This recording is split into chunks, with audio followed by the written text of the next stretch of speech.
Stop forgetting about the goals that you set for yourself every time the new year comes around. Today, we're going to talk about how composers can actually stick to their goals, their New Year's resolutions, and get you excited about your progress and accomplishments. Setting goals has almost become this generational joke. We make fun of it because for whatever reason, we think that at the start of a new calendar year, our mindset will magically change and we'll accomplish these distant, far-off goals that we set for ourselves. Then you realize that months have gone by and we're nowhere near where we wanted to be, and the cycle repeats over and over again. And I think we're cynical of this entire process because, goal setting didn't work for us, but deep down we know that outside of maybe that first month, we really didn't do too much to help us achieve that large abstract dream. The truth is, whether you're brand new to composing or an already established musician, creating and achieving goals will help with your productivity, your time management skills, and ultimately boost your creativity. Let's take these massive goals that we set for ourselves, demystify them, and then break them down step by step.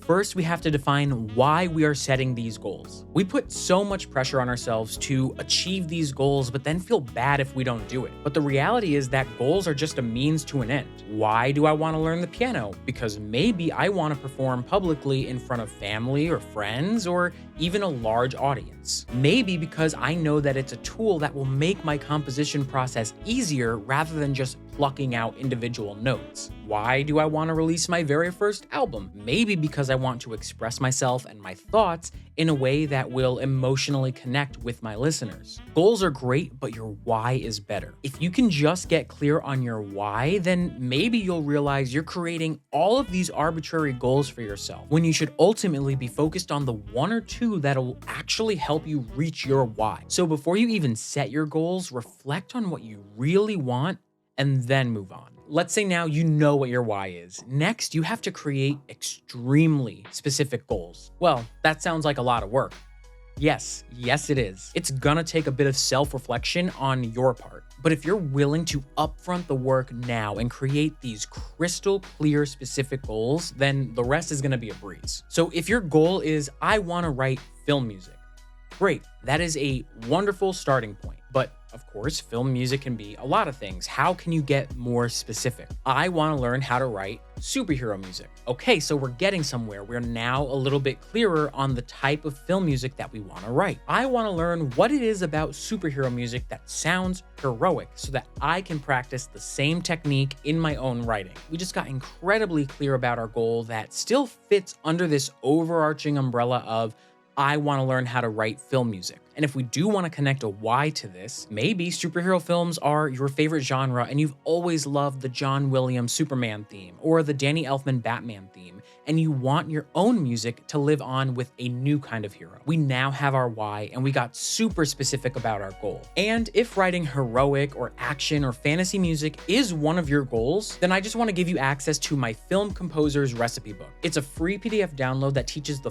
4 basic ingredients of music and how they work together in different genres for film and television. I left a link for that in the description down below. The next step is to plan out your goals accordingly. As we know from the many years of attempted goal setting, just creating them doesn't work. We actually have to act on them. And honestly, that's where we can fall off because we just don't know where to begin. We either don't have a plan to implement these goals, or we overdo it and obsess for that first month, but then burn ourselves out and stop acting altogether. So let's go with the piano playing example. You reading through a self-taught piano book for a week isn't gonna make you a pro. Piano can take months to even start feeling comfortable with and years to master. And we hate that. We're putting in the work now, so we want the results now. But we know that's not how this works. You have to train your brain to understand the piano layout. You have to get your hands used to doing 2 things at once. It's gonna take time and practice. So let's break it down. Maybe your goal shouldn't be, I wanna learn how to play the piano, but I wanna learn how to play this specific piece. Now, plan that into your schedule. Take 20 to 30 minutes a day dedicated to dissecting the melody and harmony. Practice just your right hand, practice using just your left hand, and then try combining the 2 together. The key is consistency. Pick a time of the day that makes this so incredibly easy for you to do. If I'm about to sit down right in front of my computer to work on some music, to edit a YouTube video, my keyboard is right here. It's right in front of me. So my daily practice time should be in the mornings, 20 to 30 minutes before I start my day's work. Plan these goals according to your daily life in a way that makes them so easy to do. And just as a side note, adding everything to my calendar has completely boosted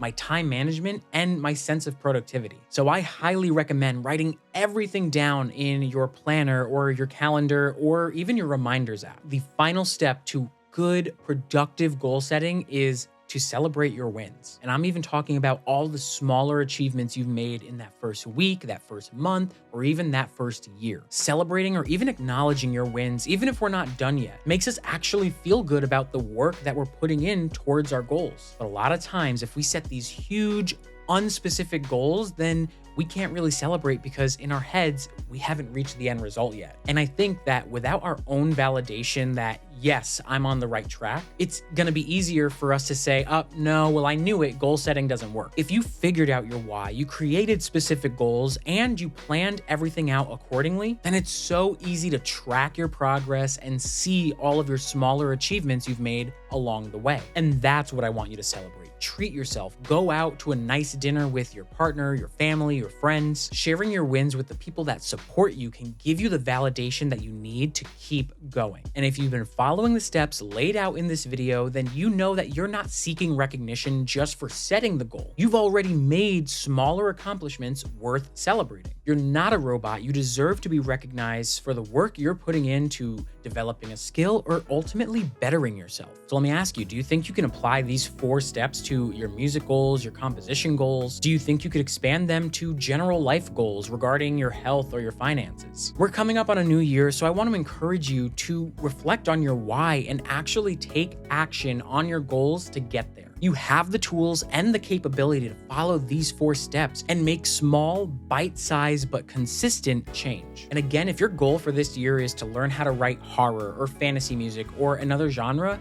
then definitely check out my Film Composer's Recipe Book. The link for that is down below. So I'll see you over in the next video, and as always, happy composing.